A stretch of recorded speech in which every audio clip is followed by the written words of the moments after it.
Walking downtown on Front Street, and which was called Main Street back then. And I went past this store window, and I looked inside, and there were all these old people sitting in there, and all the paint was flaking off the walls, and there were some sinks in there, so it was the old barber shop, and the sinks were still in there.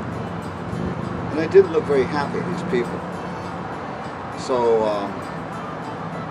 I looked up and I saw that it was the Senior Citizens Lounge, with really painty or peeling. Paint was peeling off of this old sign, you know.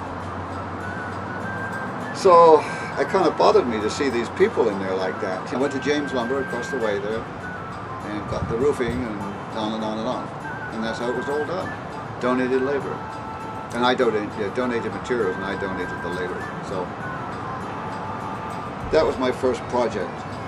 And then of course they liked the outside so much they wanted me to do the inside.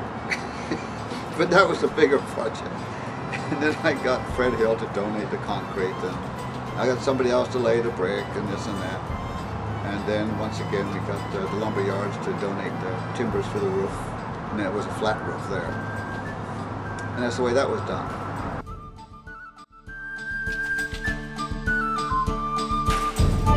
I know what, we need a bandstand in town. So I thought that.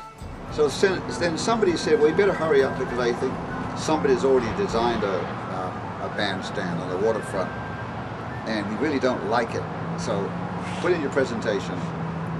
So I came up with this drawing and presented it to the Chamber of Commerce, and Barbara Webb was the chamber president at that time. And they loved it. They loved my design. So, and that's the design that you see now, downtown. The pavilion. The pavilion, yes.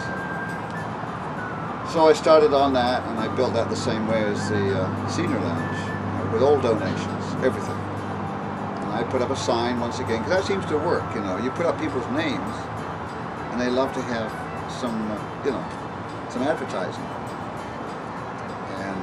Oh, a lot of people donated on that. Some people, of course, donated $1 just to get their name on the sign. But that's okay, you know.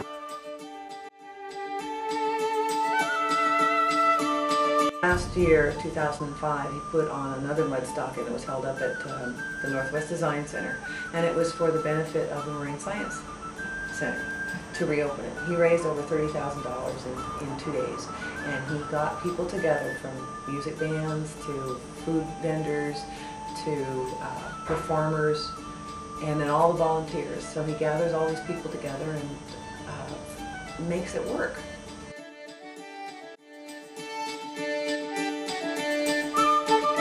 Resourceful, energetic, and determined.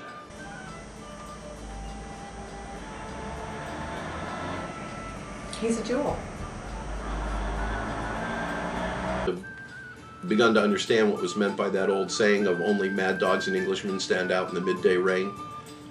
Gosh, Bill not only stands out in the midday rain, but he laughs at it and splashes the rest of us. So we would never have experienced that if he hadn't come here and blessed us with his presence.